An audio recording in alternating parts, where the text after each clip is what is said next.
रपंजल, राजकुमारियों की सभा। एक बार जब सर्दी के मौसम में पत्ते पेड़ों से गिर गए, सबसे शक्तिशाली और शातिर चुड़ैलें एक साथ आईं। कैमिला, जीनिया, हेला और वेगा। और मैं क्या हूँ, मुझे मत भूलो। और उनका शातिर उल्लू। उनका लक्ष्य था दुनिया में हर दयालु राजकुमारी को हराकर बुराई और क्रूरता के साथ शासन करना। एक खूबसूरत दिन रपंजल महल के बागीचे में तरबूजों की तस्वीर बना रही थी। वे तरबूज कितने अच्छे लगते हैं, है ना क्लैप्सी? मैं शर्त लगाती हूँ वे उतने ही स्वादिष्ट भी होंगे। तो क्लैप्सी तरबूज का स्वाद चखने बागीचे में गई। लेकिन तभी अचानक उसके सामने बेबी थ्रेडो आ गया। उसने उसे अपनी बुरी नजर से डरा दिया और बेचारी क्लैप्सी फिसल गई और सीधे डर के मारे तरबूज पर गिरी। क्लैप्सी, उसकी ऐसी हालत ने रपंजल को हंसा दिया, लेकिन थ्रेडो अभी भी जरा भी उस पर नहीं हंसा। उस विशाल तरबूज को देखो, वहां पर क्या हो रहा है? रपंजल के बनाए हुए तरबूजों में से एक तरबूज बड़ा और बड़ा होता गया, जब तक वो घर जितना बड़ा नहीं हुआ। रपंजल, थ्रेडो और क्लैप्सी को उस पर विश्वास नहीं हो रहा था जो उन्होंने देखा। क्या तुमने वो देखा जो अभी हुआ? चलो अंदर चलकर देखें। जब रपंजल और क्लैप्सी अंदर गए, उन्होंने तरबूज के बीज के अलग अलग पैटर्न से सजी दीवारों के साथ एक छोटा कमरा देखा और साथ ही एक बड़ी शानदार किताब, राजकुमारियों की किताब। आपके अलावा और भी राजकुमारियां हैं रपंजल? ऐसा लगता तो है। चलो देखते हैं इसके अंदर क्या लिखा है। जिस भी राजकुमारी को ये पुस्तक मिले वो इसे ध्यान से पढ़े, ताकि आप जान पाएं कि कौन सी राजकुमारी कहाँ रहती है, जिससे जरूरत के वक्त काम आ सकें। ओह, बाकी राजकुमारियां? जब सभी 4 राजकुमारियां एक साथ आती हैं और एकजुट होती हैं, तो वे सीखेंगी कि वे कितनी शक्तिशाली हैं। जल्द ही भविष्य में राजकुमारियों और चुड़ैलों के बीच एक नया युद्ध शुरू होगा, लेकिन कौन जीतेगा? जब तक आप पढ़ना समाप्त करते हैं, तब तक आपके पास इतना समय नहीं होगा कि आप सभी मित्रों को ढूंढ सकें। पहले सिंड्रेला का पता लगाएं और फिर बाकी सबका। और याद रखना, दयालु दिल सबसे अच्छे जब जाएं मिल। रपंजल ने थ्रेडो को वो बताया जो पुस्तक में लिखा था और उसे सिंड्रेला को खोजने के लिए कहा। बेबी ड्रैगन ने ये काम संभाला और जल्दी ही दूर उड़ गया।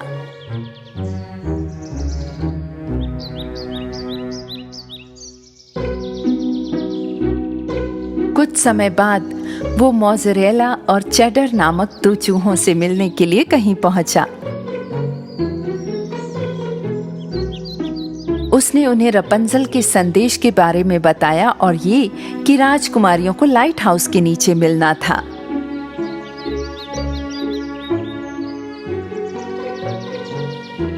मोज़रेला और चेडर सिंड्रेला को बताने के लिए दौड़े, जो तुरंत बाकी राजकुमारियों से मिलने के लिए निकल पड़ी। जैसे ही वो जादू के जंगल से गुजरी, उसने फ्रैकल्ड को देखा जो ब्लैकबेरीज चुन रही थी। हे फ्रैकल, स्नो वाइट को बताओ कि हमें लाइट हाउस के नीचे मिलना है। तो फ्रैकल स्नो वाइट को बताने के लिए तुरंत चली गई। और जब स्नो वाइट चली गई, उसने देखा कि सीगल रिंगो उसके ऊपर उड़ रहा है। उसने उसे बुलाया। हे रिंगो, रिंगो, तुम्हें मरमेड आर्या को बताना है सभी राजकुमारियों को लाइट हाउस के नीचे मिलना है।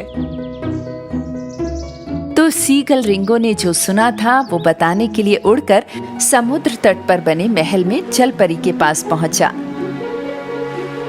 लेकिन जलपरी महल में नहीं थी। इसलिए रिंगो घाट पर खड़ा होकर सीटी बजाने लगा। डॉल्फी, जिसने रिंगो की सीटी सुनी लहरों के बीच में से दिखाई दी। रिंगो ने डॉल्फी को सीधे नन्ही जलपरी के पास जाकर उसे स्नो वाइट की खबर देने के लिए कहा। तब पानी के नीचे के राज्य में जाने के लिए डॉल्फी ने पानी में छलांग लगाई और आर्या से कहा कि उसने क्या सुना है। जैसे ही आर्या को उसकी बात समझ में आई कि क्या चल रहा है, वो जल्दी से समुद्र की सतह पर लाइट हाउस की तरफ तैर गई।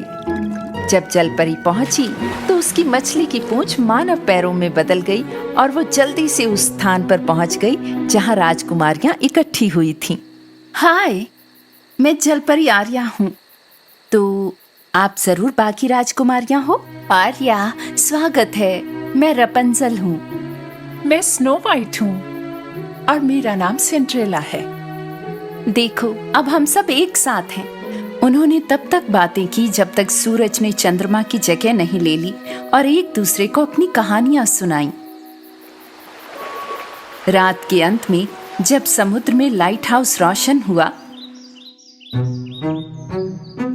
राजकुमारियां अपनी महाशक्तियों की खोज के लिए जंगल में चली गईं।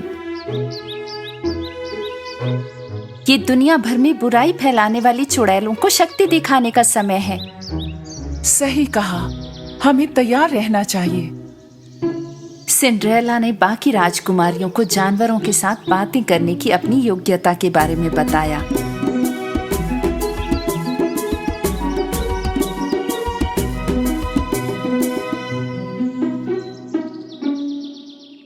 आहा, यानी आप मेरे छोटे ड्रैगन दोस्त ड्रेडो से बात कर सकती हैं? एक ड्रैगन? कमाल है। कितना मजेदार है। तभी ड्रेडो सामने आया। हेलो ड्रेडो, क्या आप मेरी भाषा बोल सकती हैं? हाँ, तुमसे मिलकर खुशी हुई। वाह, तुम सच में जानवरों से बात करती हो। तो आपकी सुपर पावर क्या है जलपरी आर्या? मैं आपको यहाँ से हर चीज दिखा सकती हूँ।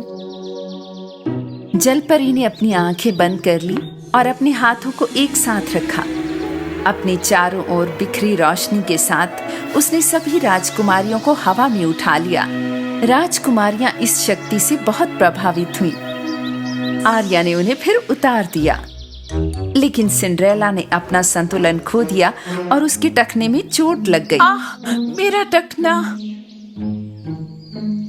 मेरे टखने में दर्द हो रहा है।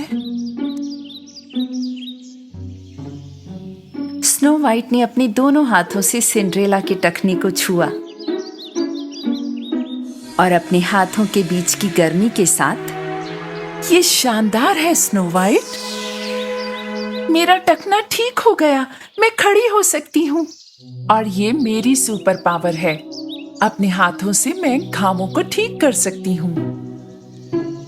आखिर में रपंजल ने अपने बालों से कुछ जादुई शब्द फुसफुसाए और उन्हें आकाश तक उठा दिया। उसके सुनहरे चमकदार बाल 4 भागों में बंट गए। हर एक भाग एक राजकुमारी के नीचे झुककर यूं बिछ गया मानो सोने की धूल हो।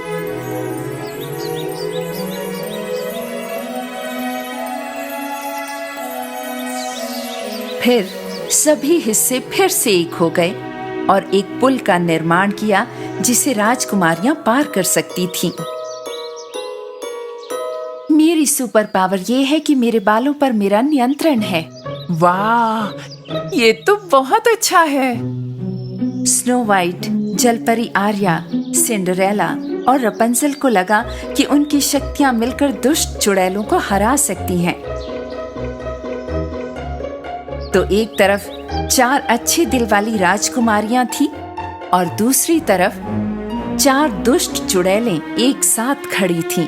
और मैं अब भी यहीं खड़ा हूँ। और एक शैतान उल्लू। लेकिन याद रखना उल्लू, परियों की कहानियों में अच्छाई हमेशा बुराई पर विजय प्राप्त करती है।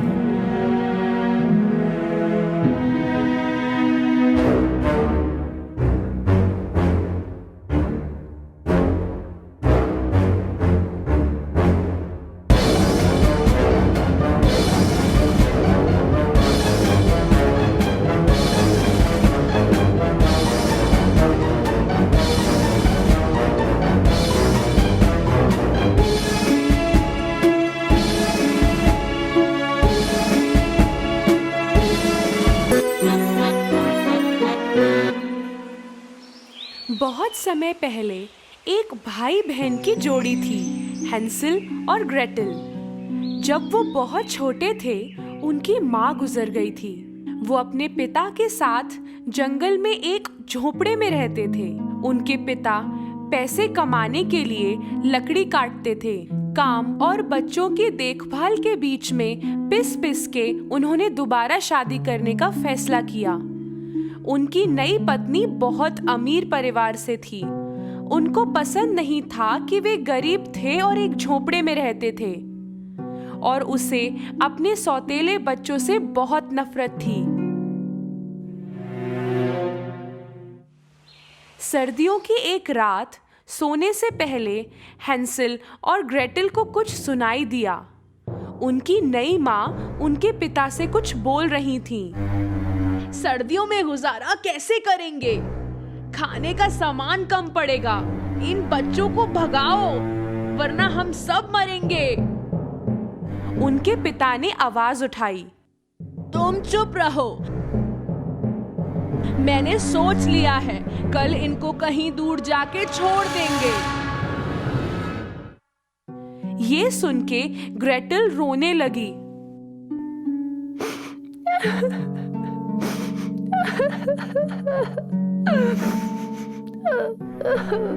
हैंसल ने उसे चुप कराया।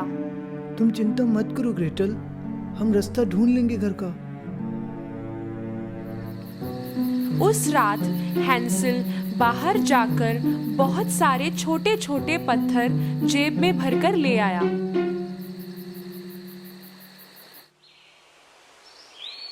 अगली सुबह वो सब घर से दूर जाने लगे। उनके पिता ने बताया कि वो पिकनिक पे जा रहे हैं। चलते चलते चुपके से हैंसल पत्थर गिरा गिरा के निशानी बना रहा था।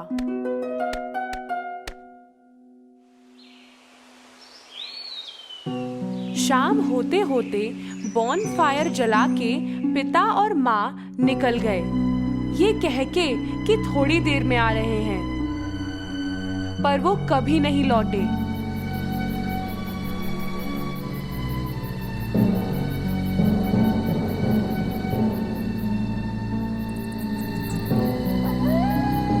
रात ढलते ही जंगली जानवरों की आवाजें चारों ओर गूंजने लगी। ये सब सुन सुन के हैंसल और ग्रेटल वही आग के पास ही बैठे रहे जब तक कि चांद नहीं आया। अब वो उनके डले हुए पत्थरों को देख देख कर घर की ओर जाने लगे। अच्छा किया हैंसल, कितने समझदार हो तुम। जब दोनों घर पहुंचे, पिताजी चौंक गए पर खुश भी थे, और माँ दिखा रही थी जैसे वो खुश थी, पर सब नाटक था। वो बिल्कुल भी खुश नहीं थी। 3 दिन बाद उनकी माँ ने वापस उनसे पीछा छुड़ाने की कोशिश की। इस बार उन्होंने रात को दोनों के दरवाजे बंद कर दिए ताकि हैंसल फिर से पत्थर चुनने ना जा पाए। पर हैंसल था समझदार। अब की बार जाते हुए उसने ब्रेड के टुकड़े अपने पॉकेट में रख लिए और उनकी निशानी बनाता गया।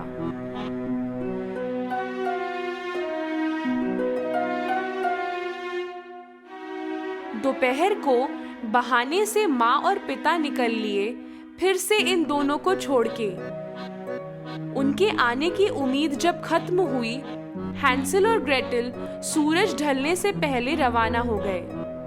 पर अब की बार उन्हें ब्रेड के निशान नहीं मिले, क्योंकि सारा ब्रेड तो चिड़िया चुग गई थी।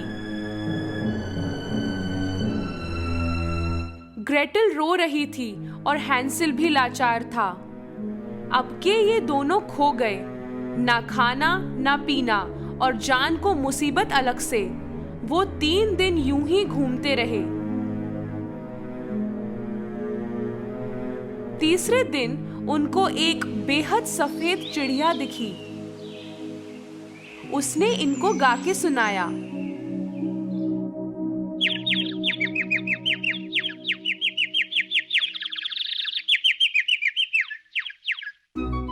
वो उस पल अपनी भूख भूल के उस चिड़िया के पीछे गए और पीछा करते हुए पहुंचे एक अजीब से घर के बाहर। इस घर की दीवार ब्रेड की थी, छत केक की और खिड़कियां बनी थी कैंडी से और सब तरफ क्रीम ही क्रीम। हैंसल और ग्रेटेल खुशी के मारे रुक ना पाए। सारी थकान भूल के उस घर की ओर भागे। जैसे ही वो उससे कुछ खाने को गए, अंदर से एक आवाज आई, अरे कौन काट रहा है मेरे घर को? उनको दरवाजे पर एक बहुत प्यारी सी दादी माँ दिखी। उन्होंने उनको सारी घटनाएं बताई तो उन्होंने उन दोनों को अंदर बुला लिया। घर के बाहर और अंदर बिल्कुल अलग था। अंदर अंधेरा था और अच्छा महसूस नहीं हो रहा था, पर भूख से परेशान उन दोनों ने ज्यादा सोचा नहीं। उस औरत ने उन्हें तरह तरह की चीजें खिलाईं, ऐसी भी जो उन्होंने पहले कभी नहीं खाई थी। और रात को जिस पे सोए वो बिस्तर इतना मुलायम। सुबह उठे तो देखा कि वो औरत नहीं थी कहीं। उन्हें ढूंढने लगे दोनों। वहीं उन्हें एक छोटा सा दरवाजा दिखा। अंदर गए तो बक्से भर के खजाना पड़ा था। दोनों चौंक गए। हैंसल और पास से देखना चाहता था। तभी उनकी आवाज फिर आई, क्यों जी, क्या कर रहे हो? दोनों घूमे और वो चुड़ैल ठीक सामने खड़ी थी। मालूम हुआ कि वो औरत एक चुड़ैल थी जो इन बच्चों को अपने तहखाने ले जाने के लिए ललचा रही थी। उन्होंने भागना चाहा पर दरवाजा बंद हो गया। चुड़ैल ने हैंसल को बालों से पकड़ा और एक पिंजरे में डाल दिया। ग्रेटेल को वो किचन ले आई घसीट के। तेरा भाई बहुत दुबला है, उसे मोटा करने के लिए खाना बना। मोटा ताजा होगा तो मुझे उसे खा के मजा आएगा, पर तू कुछ मत खाना, सिर्फ वही खाएगा।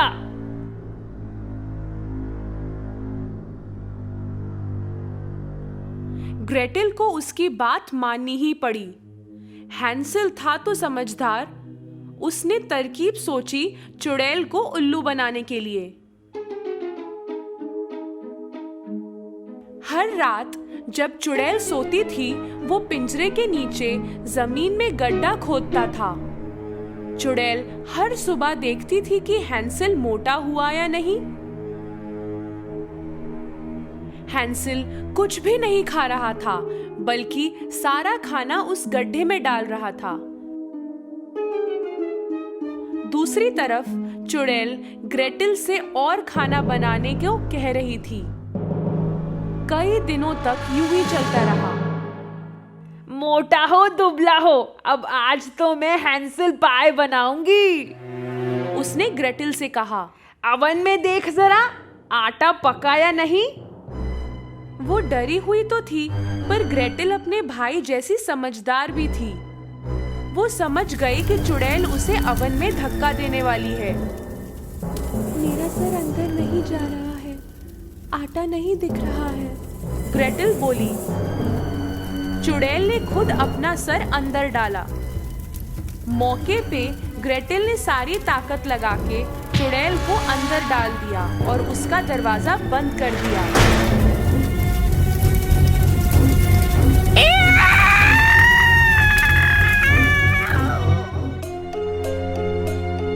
ग्रेटेल को पता था कि चाबी कहाँ रखी है। वो फटाफट गई और हैंसल को निकाला। अवन से आग निकल के पूरे घर में फैल चुकी थी। वो दोनों वहां से निकल के जंगल की ओर भागे, पर पर कहाँ जाए ये उन्हें भी नहीं मालूम था। कुछ देर बाद उन्हें एक नदी मिली। एक बड़े से बतख ने उन्हें वो नदी पार कराई। उन्होंने इधर उधर देखा तो उन्हें मालूम चला कि वो कहाँ हैं। वो दौड़े दौड़े घर पहुंचे। बच्चों को देख पिता बहुत खुश हुए।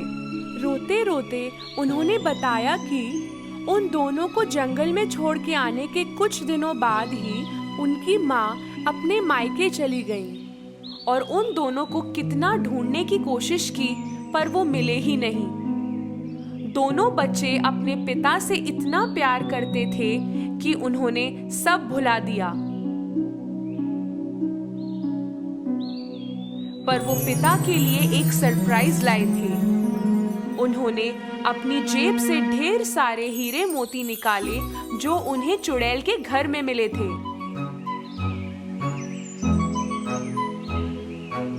पिता ये देख के चौंक गए।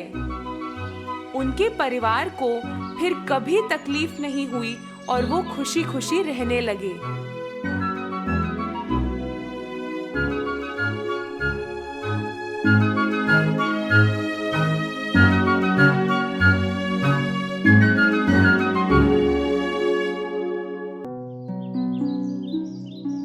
एक दिन एक देश में दूर, बहुत दूर, मौसम सामान्य से ज्यादा गर्म था। ग्रामीणों द्वारा लगाए गए फूल गर्मी के कारण मुरझा रहे थे। जानवर जल्दी थक रहे थे और राजा के संरक्षक लगातार पसीना बहा रहे थे। आज तो कल से भी ज्यादा गर्मी है। इन कपड़ों में तो हम पसीने से भीग गए हैं। न तो राजा, न उसके सैनिक और न ही ग्रामीण दिन बदिन बढ़ते इस तापमान का कारण समझ पा रहे थे। मारिया नाम की एक नौजवान लड़की बहुत परेशान थी जब उसने अपने खेतों में सड़ती हुई फसल को देखा। अगर ऐसा ही चलता रहा तो मेरी ये सारी सब्जियां सूख जाएंगी। इस गर्मी को तुरंत रोकने की जरूरत है। मारिया राजा के सामने गई और तेज गर्मी और खेतों के सूखने के बारे में शिकायत की। राजा ने अपने शूरवीरों में से एक को गर्मी का कारण खोजने के लिए नियुक्त किया। युवा शूरवीर बड़े साहस के साथ पहाड़ की ढलान पर निकल पड़ा। अंत में उसने एक ड्रैगन को देखा, पहाड़ की 7वीं गुफा में। 7 गुफाओं के साथ ड्रैगन लगातार अपनी सांसों से आग उगल रहा था और उसने कभी अपना मुंह बंद नहीं किया। जब शूरवीर को एहसास हुआ कि इस ड्रैगन से गर्मी आ रही थी तो वो उसे रोकने के लिए अपनी तलवार लेकर उसकी तरफ भागा। हालांकि ये देखकर ड्रैगन ने अपनी एक सांस से शूरवीर को वापस गांव में पटक दिया।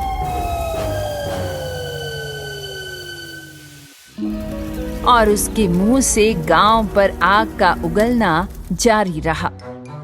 शूरवीर कवच से काला हुआ ग्रामीणों के बीच से गुजरा। मारिया और अन्य ग्रामीण शूरवीर की ये हालत देखकर बहुत दुखी थे। दूसरी ओर शूरवीर राजा के सामने गया और जो कुछ हुआ था वो सब बताया। मेरे राजा, गुस्से में एक ड्रैगन लगातार हमारे गांव के ऊपर आग उगल रहा है, इसीलिए तापमान बढ़ता जा रहा है। एक ड्रैगन? हाँ, देखिए, ड्रैगन की आग ने मेरे कवच का क्या हाल कर दिया है। राजा ने जो सुना उसे उस पर विश्वास नहीं हो रहा था। कई दिनों तक उन्होंने खुद को अपने कमरे में बंद कर लिया और सोचने लगे कि वे ड्रैगन को कैसे हरा सकते हैं। फिर उन्होंने अपने दोस्त हैरल्ड को बुलाया और उसे एक काम सौंपा। हैरल्ड ने गांव के लोगों को अपने आसपास इकट्ठा किया और राजा की इच्छा की घोषणा की। हमारे गांव के तापमान का कारण 7 गुफाओं वाले पहाड़ की 7वीं गुफा में रहने वाला एक ड्रैगन है। ये ड्रैगन बहुत शक्तिशाली है और लगातार आग उगल रहा है, और राजा ने घोषणा की है कि जो कोई भी उसका शिकार करेगा राजा उसे 100 तोला सोना देंगे। हैरल्ड ने जो कहा उससे सुनकर ग्रामीण दहशत में थे। उनमें से हर एक ने अपने कदम पीछे खींच लिए और घरों को लौटने लगे। हालांकि बस उसी क्षण किसान मारिया बड़े साहस के साथ आगे बढ़ी। मैं ड्रैगन का शिकार कर सकती हूँ। क्या तुम सिर्फ एक खेत खोदने वाली लड़की हो? हमें मजबूत और पराक्रमी पुरुष योद्धाओं की जरूरत है। क्या तुम्हारे बीच कोई भी ऐसा नहीं है? तुम ऐसा नहीं कर सकती मारिया। मारिया, नहीं, ये तुम्हारे बस की बात नहीं है बेटा। हर तरफ सन्नाटा था। राजा के पुरस्कार की घोषणा के बावजूद मारिया के अलावा कोई आगे नहीं बढ़ा। मैं एक मेहनती लड़की हूँ जिसके पास जानवर और खेत हैं। मैं इस गर्मी को खत्म करने की पूरी कोशिश करने के लिए तैयार हूँ, नहीं तो मेरी और गांव के सभी लोगों की फसलें नष्ट हो जाएंगी। ना ही हैरल्ड और ना ही गांव के बाकी लोगों ने मारिया की बातों पर ध्यान दिया। फिर भी अगले दिन मारिया ने अपना धनुष बाण लिया और चल पड़ी। उस दिन बाकी किसी भी दिन के मुकाबले और भी ज्यादा गर्मी थी और इसके अलावा 7 गुफा वाला पहाड़ चढ़ना आसान नहीं था। पूरा रास्ता चलते हुए मारिया को लगातार पसीना आ रहा था। वो लगातार पानी पीती रही। ओह, मैं बहुत थक गई हूँ, पर मुझे आगे बढ़ना है। चलो मारिया, लक्ष्य के लिए सिर्फ 2 गुफाएं बाकी हैं और तुम ये कर सकती हो। और जब 7 गुफाओं के साथ मारिया पहाड़ की 6ठी गुफा में पहुंची तो उसने देखा कि सभी बैंगनी फूल जो यहाँ बढ़ रहे थे खास तौर पर फीके हो रहे हैं। यहाँ तक कि अनोखा बैंगनी फूल सब मुरझा गए हैं। ओह, मैं पक्का उस ड्रैगन का शिकार करूंगी। मारिया पहाड़ की 7वीं गुफा तक पहुंचने के लिए मुश्किल से चढ़ी थी।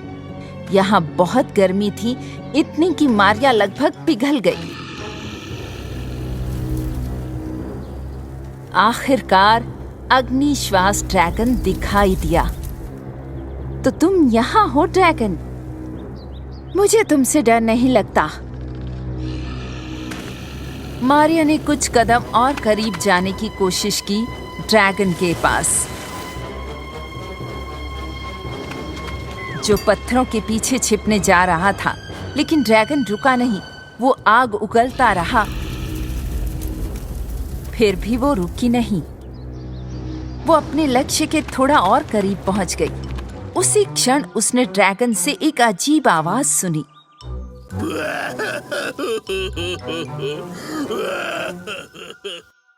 हाँ, ये ड्रैगन, वो रो क्यों रहा है?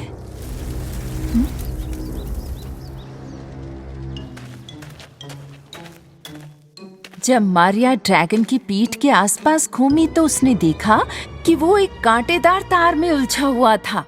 अरे नहीं नहीं, ये तो बहुत डरावना है, इसलिए तुम चिल्लाते रहते हो और आग उगलते हो।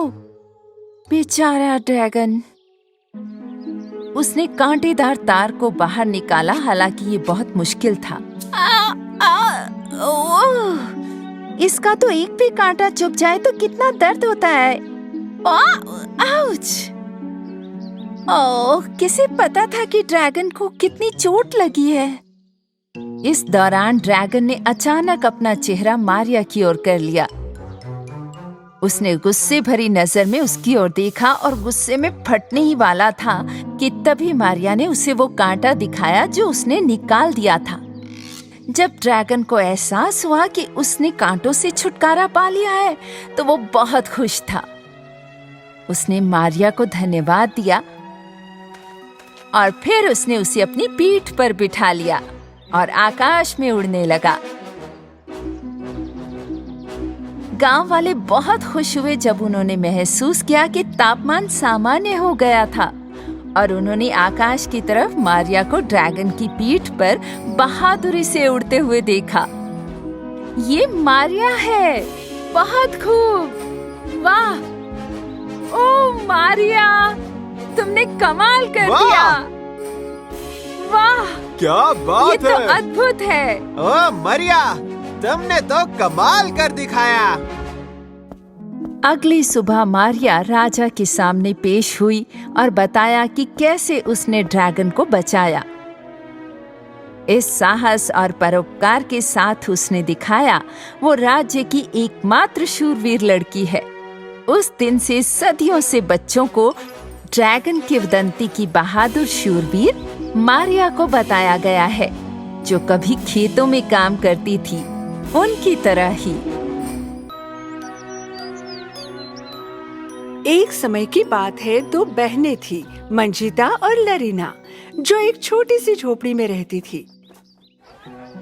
मंजिता मेहनती थी। वो अपने खाली समय में पिता के किराने की दुकान में काम करती थी। वही लरीना को घूमना फिरना और मौज मस्ती करना पसंद था। जब वो उब गई, वो नदी किनारे गई और नदी के पानी में देखते हुए उसने बालों में कंघी की। आज मैं फिर से बहन से भी ज्यादा खूबसूरत लग रही हूँ। एक दिन मंजिता और लरीना के पिता एक लंबी यात्रा पर चले गए, जहाँ से कभी वापस नहीं आए। हालांकि मंजिता पिता को जाते देखकर बहुत दुखी थी, लरीना खुश थी। अब रोज मैं सुबह तक नदी के किनारे बैठ सकती हूँ। उसके पिता के चले जाने के बाद मंजिता ने और मेहनत करनी शुरू कर दी। वो झाड़ू लगाती, दोपहर में स्वादिष्ट सूप बनाती और कपड़े धोती। लरीना का एकमात्र काम था बहन को तकलीफ देना। वो कालीन को गंदा करती,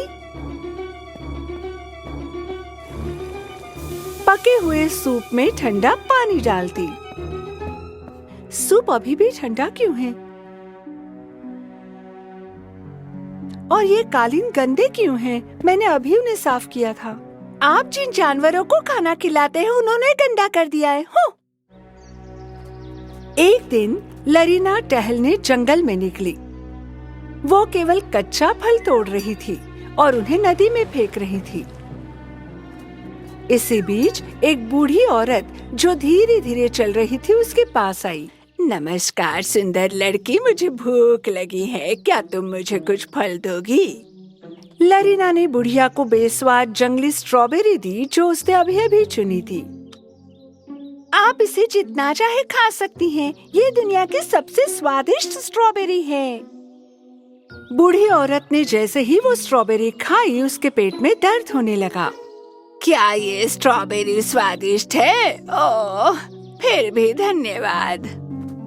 जब लरीना घर लौट रही थी, बुढ़िया वहीं पर सो गई। जब मंजिता बाहर जंगल में सब्जियां चुन रही थी, उसने बूढ़ी औरत को देखा जो बीमार पड़ी थी।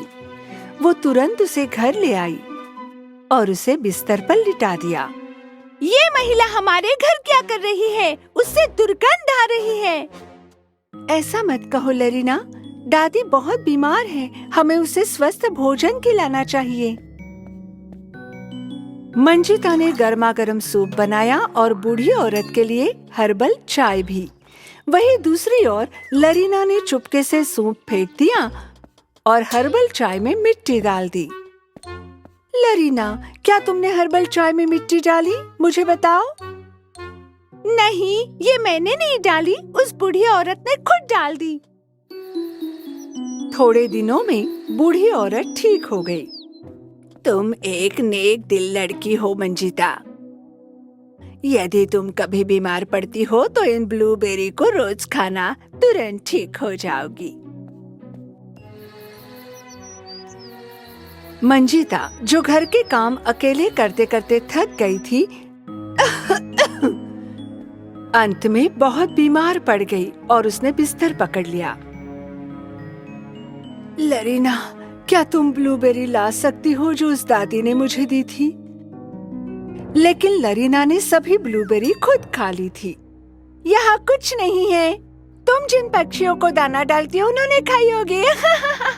मंजिता और भी सुस्त हो गई और पसीने से लथपथ हो गई।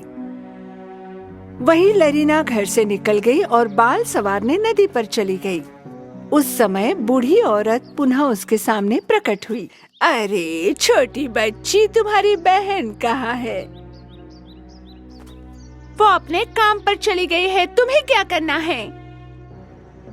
बूढ़ी औरत को एहसास हुआ कि लरीना झूठ बोल रही थी। वो तुरंत मंजिता को देखने उसके घर गई। जब बूढ़ी औरत ने इस जवान लड़की को देखा जिसने उसकी मदद की थी, वो बीमार थी। वो बहुत परेशान हुई और बहुत देर तक रोती रही। लरीना जो उन्हें खिड़की से देख रही थी, जोर से हंस दी। तभी बुढ़िया एक सुंदर परी में बदल गई। लरीना परी को देखकर बहुत हैरान हो गई। वो खुशी खुशी घर में दाखिल हुई। तुम एक परी हो। मैंने तुम्हारे लिए अपना घर खोल दिया। अब मेरी इच्छा पूरी करो। मुझे दुनिया के सबसे सुंदर बाल दो, जल्दी करो। अब जादू का प्रयोग करो और मेरी इच्छा पूरी करो। परी ने लरीना को पहली बार देखा तो वो बूढ़ी औरत में बदल गई, देखने के लिए कि लड़की कैसी है। मैंने हमेशा तुम्हें मदद करने का एक मौका दिया, लेकिन तुमने हमेशा बुरा किया। उसी क्षण परी ने उसकी जादू की छड़ी घुमाई और लरीना के बाल जटाओं में बदल गए। मेरे बालों को क्या हुआ? वे बहुत बदसूरत है। लरीना डर के मारे नदी के किनारे भाग गई और उसने बालों को देखा। उसके सिर के चारों ओर मक्खियां उड़ रही थी और उसकी जटाएं जमीन में धंस गई थी। मैं बहुत बदसूरत हो गई हूँ। अब मैं खुद को नहीं देखना चाहती हूँ। उस समय परी ने मंजिता को एक ब्लूबेरी खिलाया और मंजिता आखिर ठीक हो गई और उसने अपनी आंखें खोली। धन्यवाद परी, अब मुझे अच्छा लग रहा है। परी ने 2 बार उसकी छड़ी घुमाई और छोटी सी झोपड़ी एक शानदार महल में बदल गई। मंजिता को बड़ा आश्चर्य हुआ और जब उसने महल को देखा तो वो प्रभावित हुई। अच्छाई हमेशा पुरस्कृत होती है लड़की, और ये महल तुम्हारा प्रतिफल है। शुक्रिया परी। मेरी बहन के बारे में क्या? उसे क्या हुआ? तुम्हारी बहन हमेशा उसके बदसूरत प्रतिबिंब को नदी के पानी में देखती रहेगी। लेकिन मैं अपने बहन से बहुत प्यार करती हूँ। उसके बिना इस विशाल महल में रहने का क्या फायदा? हमें दोबारा हमारी झोपड़ी में सुखमय जीवन दे दो परी। मैं आपसे बस यही कामना करती हूँ। परी बहुत खुश हुई जब उसने मंजिता की बातें सुनी। सबसे पहले उसने आलीशान महल को दोबारा झोपड़ी में बदल दिया। बाद में वो लरीना के पास गई और उसकी जटाओं को उसकी जादुई छड़ी से दोबारा सुंदर बालों में बदल दिया। लरीना ने खुशी से मंजिता को गले लगाया। तुमने मुझे बचा लिया। मैं माफी मांगती हूँ। मैं अब अच्छी इंसान बनूंगी, मैं वादा करती हूँ। लरीना उस समय समझ गई कि लोगों की मदद करने की खुशी सबसे ज्यादा होती है, क्योंकि खुशी अधिक सुंदर हो जाती है जब बांटी जाती है। एक दिन एक किशोरी लड़की बटू, जो अपने बूढ़े और बीमार पिता के इलाज की तलाश में थी, जंगल में स्वास्थ्यवर्धक पौधों की तलाश में पेड़ों से अलग अलग फल इकट्ठा करते घूम रही थी। ये एक बैंगनी पत्ता है, शायद इससे मेरे पिताजी अच्छे हो जाएं। जब बटू फलों और पौधों को अपने थैले में इकट्ठे करते हुए चल रही थी, तो उसने अपने सामने एक बूढ़ी औरत को धीरे धीरे चलते हुए देखा। बटू तुरंत जाकर उसकी मदद करना चाहती थी। हेलो मैडम, क्या मैं आपकी कोई मदद करूं? बुढ़िया ने अपने हुड के नीचे से बटू को देखा। धन्यवाद किशोरी कन्या, रास्ते में मेरी छड़ी टूट गई। मैं बहुत धीमे धीमे से चल रही हूँ कि कहीं मैं गिर न जाऊं। बटू ने चारों ओर देखा और उसके ठीक पीछे पथरीले इलाके की ओर चल दी। उसने मुश्किल से चट्टानों के चारों ओर अपना रास्ता बनाया और एक बहुत ही मजबूत लकड़ी ढूंढी। उसने सीधे इस लकड़ी को नुकीले पत्थर के किनारे पर घिसा और उसे चलने वाली छड़ी में बदल दिया। फिर उसने उसे बुढ़िया को दे दिया।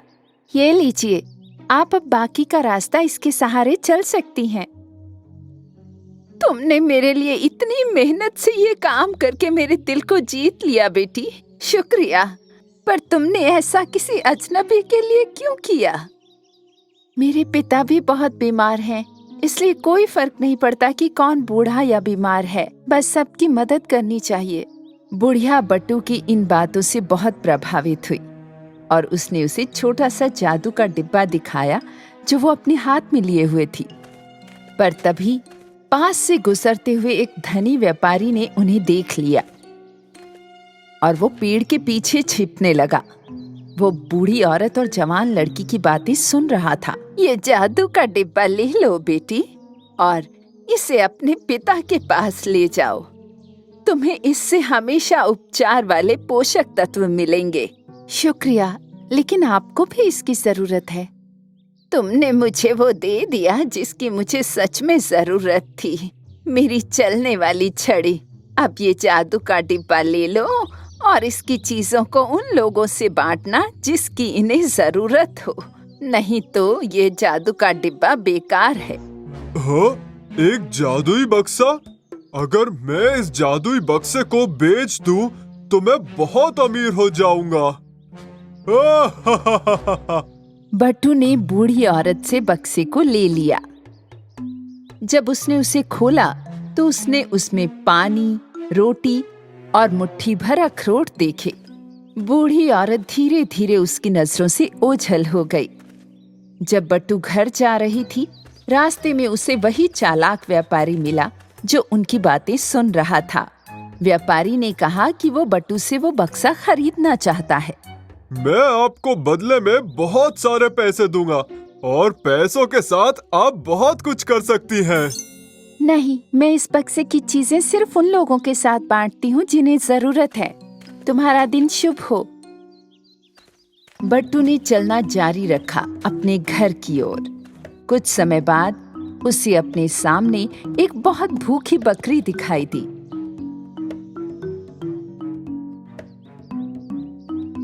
बकरी इतनी दुबली थी कि बट्टू ने उसे डिब्बे की सारी रोटियां दे दी।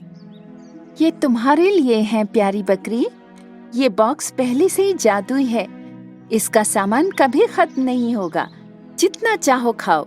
बकरी ने सारी रोटियां खा ली क्योंकि वो बहुत भूखी थी। नवयुवती अपने रास्ते पर चलती रही। इस बार उसे अपने सामने एक कोको का सूखा पेड़ दिखाई दिया। ओह, तुम्हें किसने इतना प्यासा छोड़ दिया कोको पेड़? तुम्हारे पास इतना सुंदर कोको है, लोग उससे स्वादिष्ट चॉकलेट बना सकते हैं। पेड़ की शाखाएं इतनी पतली थीं कि बट्टू खुद को रोक नहीं पाई और पेड़ की जड़ों को सींचा डिब्बे के पानी के साथ। पेड़ ने तुरंत सारा पानी सोख लिया। आहा, जल्दी बहुत सारे कोको तुम्हारी शाखाओं पर खिलेंगे। बट्टू अपने रास्ते पर चलती रही, लेकिन कुछ समय के बाद वो रुकना और आराम करना चाहती थी क्योंकि वो बहुत थक गई थी। ठीक तभी वही चालाक व्यापारी बट्टू के सामने फिर से भेष बदल कर आया। नमस्ते, मैं महल का संरक्षक हूँ। अगर आप थकी हुई हैं, तो मैं आपको अपने घोड़े पर लेकर जा सकता हूँ। ये आपकी महानता होगी पहरेदार जी। मैं थोड़ी थक गई हूँ और भूखी भी हूँ। ये लीजिए मैम। लेकिन जब आप अपनी मंजिल पर पहुँच जाएंगी, तो आपको मुझे वो जादुई बक्सा देना होगा। क्या? आप पहरेदार नहीं हैं? आप वही व्यापारी हैं? नहीं, बिल्कुल नहीं। आपका दिन अच्छा हो। बट्टू जंगल में चलती रही तेज कदमों के साथ। वो बक्से से मुट्ठी भर अखरोट खाना चाहती थी क्योंकि वो भूखी थी। हालांकि उसने गिलहरियों का एक परिवार देखा जिनमें से हर कोई भूख से मर रहा था। मैं थोड़ी देर और भूख सह सकती हूँ, पर ये अब और इस जंगल में भूखे ना रहें। वैसे भी ये जादू का डिब्बा है, मैं अखरोट बाद में भी खा लूंगी। बट्टू ने गिलहरी परिवार को डब्बे से अखरोट दे दिए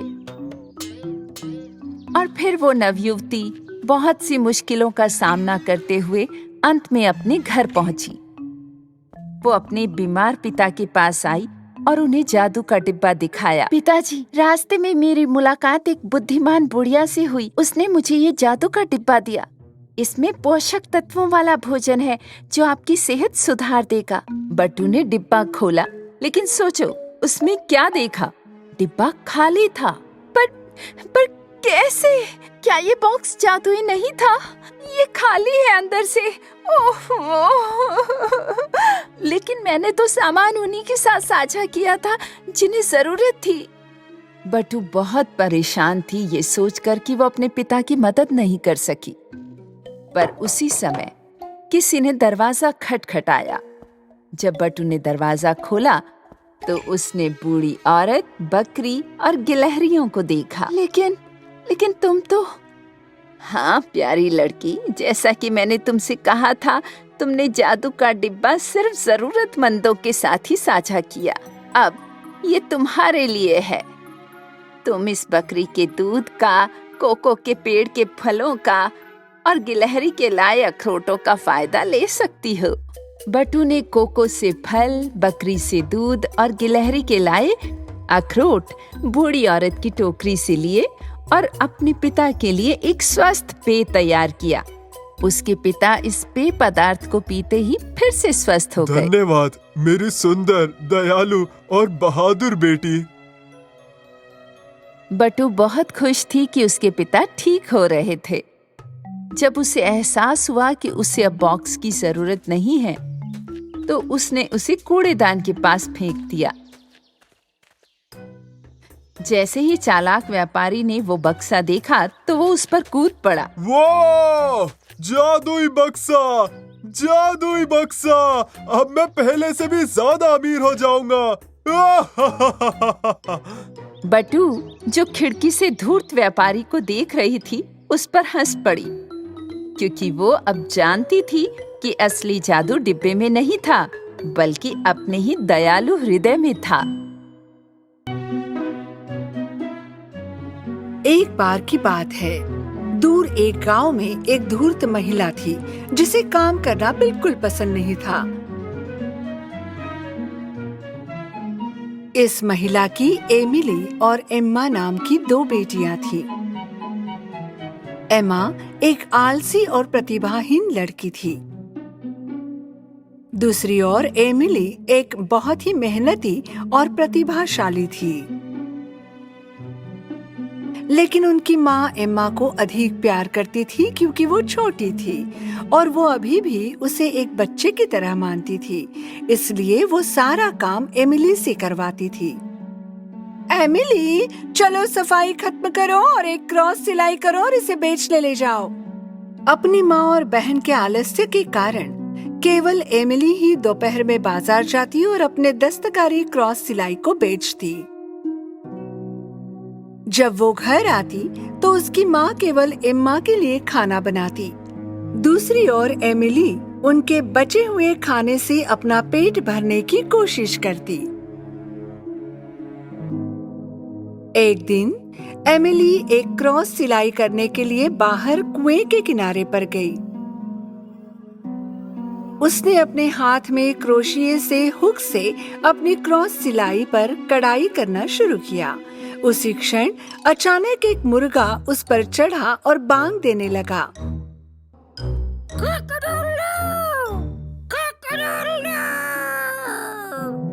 आउच! मुर्गे, मेरे सिर से उतर जाओ! ओह नहीं, मेरी क्रॉस स्टिच! एमिली इतनी दुखी थी कि उसने अपनी क्रॉस सिलाई को कुएं में गिरा दिया। अगर मेरी माँ को इस बारे में पता चलेगा तो वो बहुत नाराज होगी। अपने दिमाग का प्रयोग करें, बाल्टी का प्रयोग करें, ब्रेन बकेट, कॉक-डिडल-डू। एमिली, जैसा कि मुर्गे ने कहा, कुएं में लटकी बाल्टी लेने की कोशिश करने लगी। वो अपने हाथ से बाल्टी लेने वाली थी।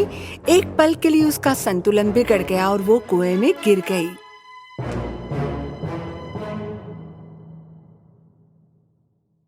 जब एमिली ने अपनी आंखें खोली तो उसने खुद को रंग बिरंगी फूलों से ढके एक बगीचे में पाया। कितनी खूबसूरत जगह है ये, मैं यहाँ कैसे पहुँच गई? जब वो कुछ देर के लिए चली तो उसके सामने एक खरगोश दिखाई दिया। कृपया मेरी मदद करें, मैं गाजर को बाहर नहीं निकाल पा रहा। एमिली तुरंत उसकी मदद करने के लिए गई और उसने गाजर को एक ही झटके में जमीन से खींच लिया जिसे खरगोश चाहता था। आपका बहुत बहुत धन्यवाद। जैसे ही खरगोश खुशी से चला गया, एमिली अपने रास्ते चली गई। हो, कृपया बस मुझे थोड़ा पानी दे दो या मैं मुरझाकर सड़ जाऊंगा। आगे उसे एक गुलाब का फूल दिखाई दिया जो अब सूखने ही वाला था। एमिली तुरंत गुलाब की इच्छा को पूरा करने के लिए फव्वारे के पास आई। उसने अपनी हथेली में थोड़ा पानी लिया और गुलाब की जड़ों में डाल दिया। गुलाब फिर से जीवित हो गया और सुगंधित सुगंध देने लगा। आपका बहुत बहुत धन्यवाद। मेरा जीवन लंबा होगा और समृद्ध भी। एमिली अपने रास्ते पर चलती रही। थोड़ी देर बाद उसे एक घर मिला। घर के सामने एक दुष्ट चुड़ैल जैसी दिखने वाली एक अनजान महिला उसे देख रही थी। इस महिला से एमिली इतनी डरती थी, वो तुरंत वहां से भाग जाना चाहती थी। तुम्हें मुझसे डरने की जरूरत नहीं है मेरे बच्चे। आओ, मुझे तुमसे कुछ कहना है। एमिली उत्सुकता से महिला के पास गई। मेरा नाम होली है। सब मुझे बहुत प्यार करते हैं। यदि तुम मेरे छोटे से घर की अच्छी देखभाल करोगी तो जब तक चाहे यहाँ रह सकती हो। तुम्हें बस इतना करना है, हर सुबह मेरे बिस्तर को पंखों से ढक दो। मुझे वैसे भी घर कैसे जाना है पता नहीं। मैं तुम्हारे साथ रह सकती हूँ। एमिली घर की बहुत अच्छी देखभाल करती थी, जैसे कि माँ होली चाहती थी। हर सुबह बिना बोर हुए उसने माँ होली के बिस्तर को पंखों से ढकने के काम को नहीं टाला। मदर होली एमिली को बहुत प्यार करती थी, इसलिए वो शाम को उसके लिए बहुत अच्छा खाना बनाती थी। इस तरह दिन बीतते गए। हालांकि एमिली यहाँ बहुत खुश थी, लेकिन उसे अपने असली घर की याद आने लगी। मदर होली, तुम्हें पता है मैं तुमसे बहुत प्यार करती हूँ, लेकिन अब मैं घर जाना चाहती हूँ।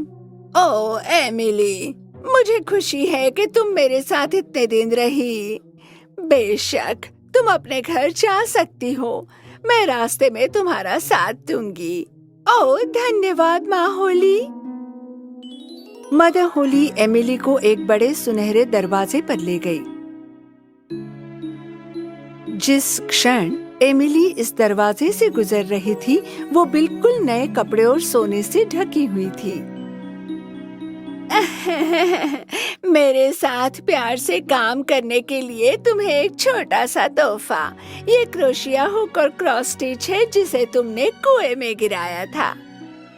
Oh thank you so much mother Holi, आप एक बहुत अच्छे इंसान हैं।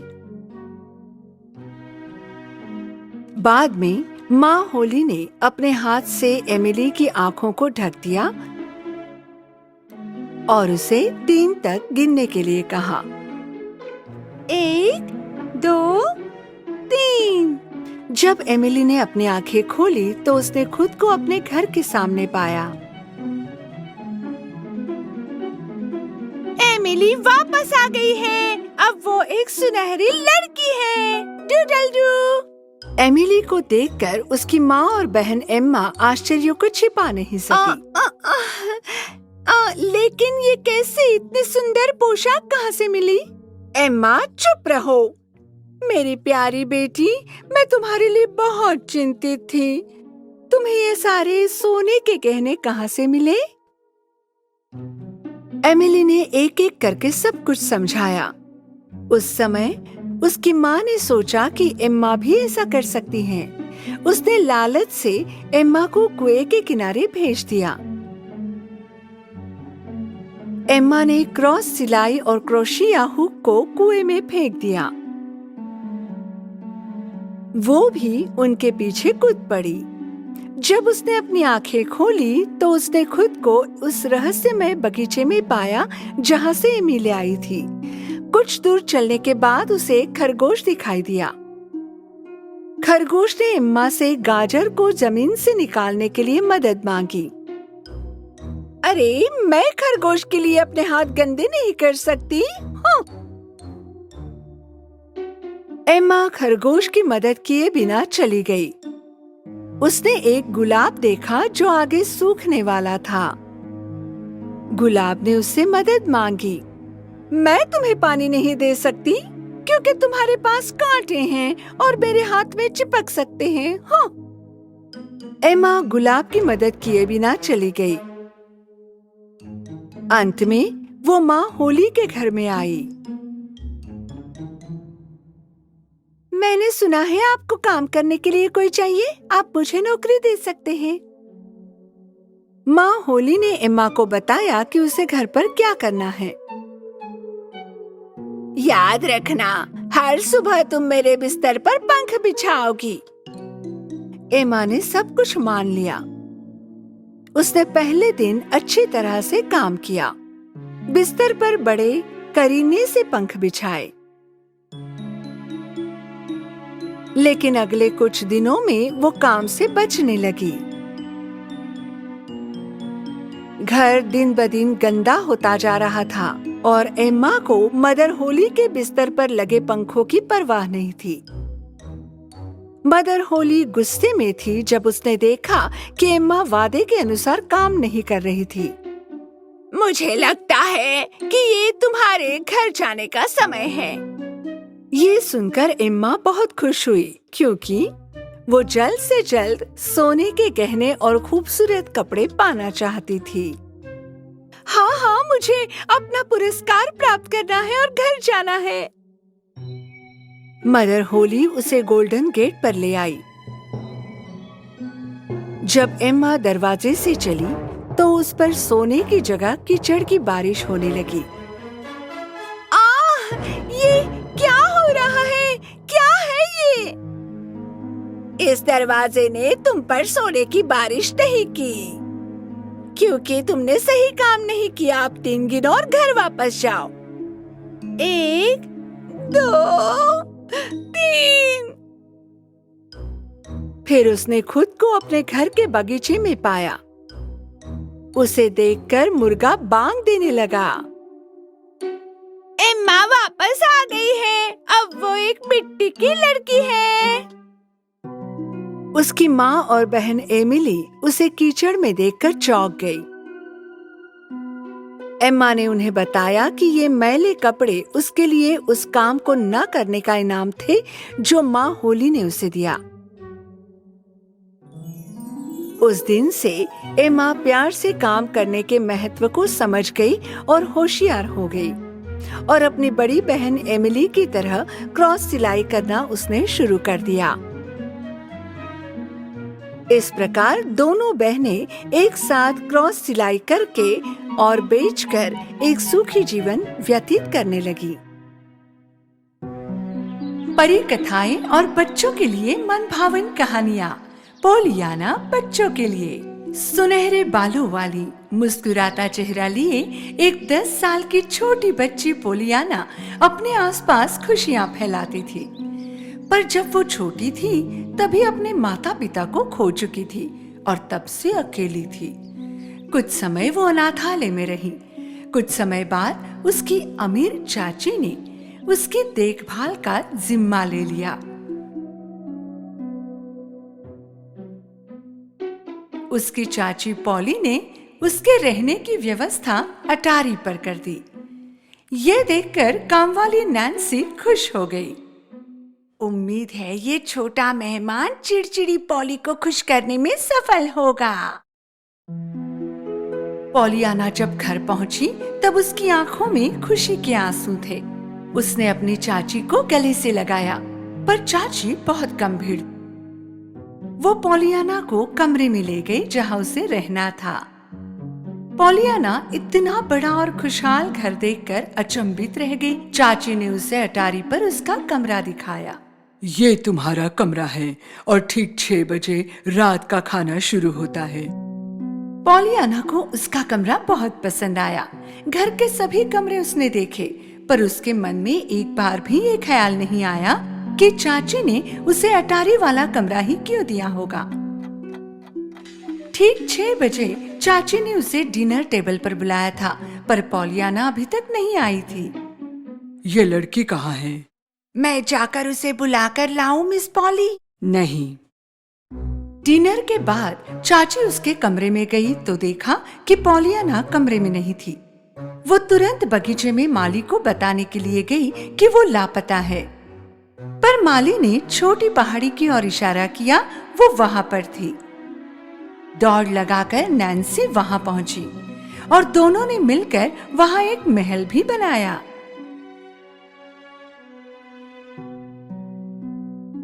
स्थिति चाहे जैसी भी हो, पॉलियाना हमेशा सकारात्मक विचार रखने में कामयाब रही, जिसका नैन्सी को बहुत आश्चर्य रहा। उसने पॉलियाना से पूछा, इसका रहस्य क्या है? खुशी का खेल मेरे पिता ने सिखाया था जब मैं छोटी थी। एक महिला ने हमें बैसाखी भेजी थी।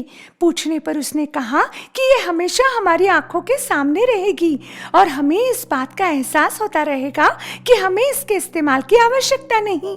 और उसी दिन से जब भी मैं और मेरे पिता खुद को दुखी महसूस करते हैं, हम उस दिन के बारे में सोचते हैं और दोबारा खुश हो जाते हैं। शाम को पॉलियाना अपने कमरे में बिस्तर पर फूट फूट कर रो रही थी।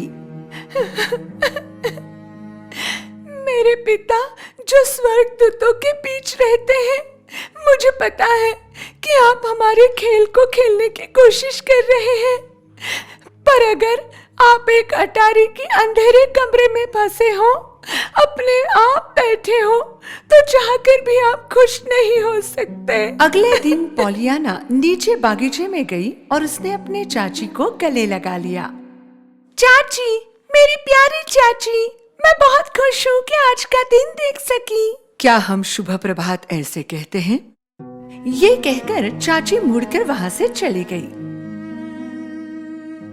दूर से उन्हें देख रहे माली की आंखें भर आई। वो पॉलियाना के पास गया और उसने बताया कि वो बिल्कुल उसकी माँ की तरह दिखती हैं और माली जानता था कि उसकी माँ ने उसे खुश किया है। जैसे जैसे समय बीता, पॉलियाना की जिंदगी उस घर में बेहतर होती गई। वो अपना नाश्ता करती, उसके बाद चाची के साथ अपना होमवर्क करती। फिर दोपहर के बाद शाम 6 बजे तक उसके पास खाली समय होता था। वो घर के लिए किराना सामान की खरीदारी भी कर लिया करती थी। एक दिन शहर में उसने एक आदमी को लंबा कोट और सिलेंडर की आकार वाली हैट पहने देखा। हालांकि उसने उसके साथ दोस्ती करने की कोशिश की, पर वो ये नहीं समझ पा रही थी कि उससे वो क्या कह रहा था। कुछ दिनों के बाद उसे वो आदमी दोबारा दिखाई दिया। उसने फिर से उसके साथ बात करने की कोशिश की। इस बार उसने भी उसके साथ बात की। नैन्सी भी सदमे में थी, क्योंकि वो आदमी मतलब मिस्टर पेंडल्टन बहुत अमीर थे, एक बड़े से घर में रहते थे और किसी से भी बात नहीं करते थे। दूसरे दिन पॉलियाना एक बहुत ही कमजोर कुत्ते को अपने साथ घर ले आई। मिस पॉली ने एक शब्द भी नहीं कहा, लेकिन अगले दिन वो एक लड़के को घर ले आई। तब मिस पॉली की उसके साथ बहस हुई।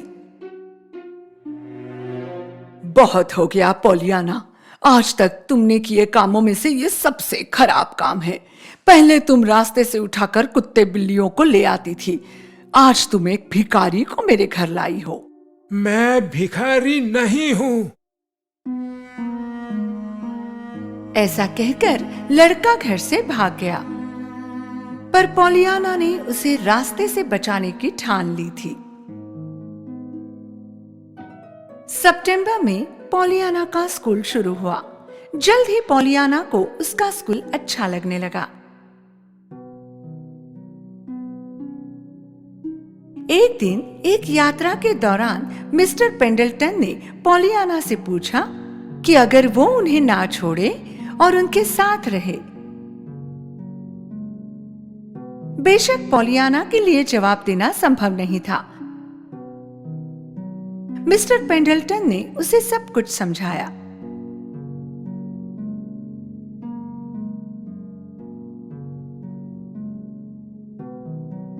उस दिन के बाद पेंडल्टन हमेशा अपने आसपास की दुनिया से नाराज रहते थे, पर पॉलियाना अपनी माँ की तरह दिखती है। इसी कारण आज वो भी दुनिया को सकारात्मक तरीके से देख पा रहे हैं। इसलिए अगर पॉलियाना हर समय उनके पास रहती है तो उनके पास जीने का मकसद होगा। तुम मेरे साथ आ जाओ, हम एक साथ बहुत खुश रहेंगे। तुम मुझे अपने पिता समान समझ सकती हो और मैं तुम्हें अपनी बेटी। लेकिन उसकी चाची ने ये नहीं दिखाया था। वो जानती थी कि वो उसे बहुत चाहती है और वो अपनी चाची को छोड़ना नहीं चाहती है। उसे ये नहीं पता था कि ये बात मिस्टर पेंडल्टन को कैसे बताई जाए। आखिर उसे एक उपाय मिला। वो चाहती थी कि मिस्टर पेंडल्टन जिमी को साथ रख ले, जिस बच्चे की मौसी ने उसकी देखभाल करने से मना किया था। उसे लगा था कि इस तरह से मिस्टर पेंडल्टन और जिमी दोनों खुश रह पाएंगे और पॉलियाना भी उनसे मिलने जा सकेंगी। मिस्टर पेंडल्टन ने उन्हें अगले हफ्ते साथ आने का न्योता दिया था। लेकिन कुछ दिनों बाद एक बहुत ही दुर्भाग्यपूर्ण घटना हुई। एक कार ने पॉलियाना को टक्कर मार दी। अस्पताल में अगले दिन आंखें खोलने के बाद पॉलियाना खुश हो गई कि वे जीवित थी। वो नहीं चाहती थी कि उसकी चाची उसका साथ छोड़ दे। वो चाची के साथ वाले सुखद क्षणों के लिए खुश थी, जब चाची उसे प्रिय कहकर बुलाती थी। कुछ दिनों बाद पॉलियाना अस्पताल से घर लौटी, पर वो अब अपने पैरों से चल नहीं पाती थी। जब मिस्टर पेंडल्टन पॉलियाना को मिलने आए तो उन्होंने मिस पॉली को पॉलियाना को दिए गए प्रस्ताव के बारे में बताया कि कैसे उसने अपनी चाची के कारण प्रस्ताव अस्वीकार कर दिया था। ये सब सुनने के बाद मिस पॉली का प्यार उसके लिए बहुत बढ़ गया। उसकी भतीजी खुश रहे सिर्फ इसलिए उसने बिल्ली और कुत्तों को उसके कमरे में जाने की इजाजत दे दी। वो कुछ भी करने को तैयार थी जिससे पॉलियाना खुश रहे। पॉलियाना के चेकअप के बाद डॉक्टर को बुरी खबर देनी पड़ी। बदकिस्मती से ये जवान लड़की अब कभी चल नहीं पाएगी। ओह नहीं। ये सुनकर मिस पॉली रोने लगी और बेहोश हो गई। अपनी चाची की आवाज सुनकर पॉलियाना जोर जोर से रोने लगी। अब सभी को ये दुख भरे दिन गुजरने का इंतजार था। पॉलियाना ने भी जो भी उससे मिलने आता उनसे खुशी से खेल के बारे में बताना शुरू किया। पॉलियाना को खुश देखने के लिए मिस्टर पेंडल्टन ने भी जिमी को गोद लेने का फैसला लिया। जब पॉलियाना ने ये खुशखबरी सुनी, उसकी खुशी का ठिकाना न रहा। मिस पॉली को विश्वास नहीं हो रहा था कि वो इकलौती थी जो खुशी के खेल के बारे में बिल्कुल नहीं जानती थी। एक बार जब वो नैन्सी से बात कर रही थी, तब उसे इस बारे में पता चला। फिर वो जल्दी से पॉलियाना के पास गई। अच्छा, खुशी का खेल। अब से हम इस खेल को साथ में खेलेंगे। हे, ये अब तक की सबसे अच्छी खबर है चाची पॉली।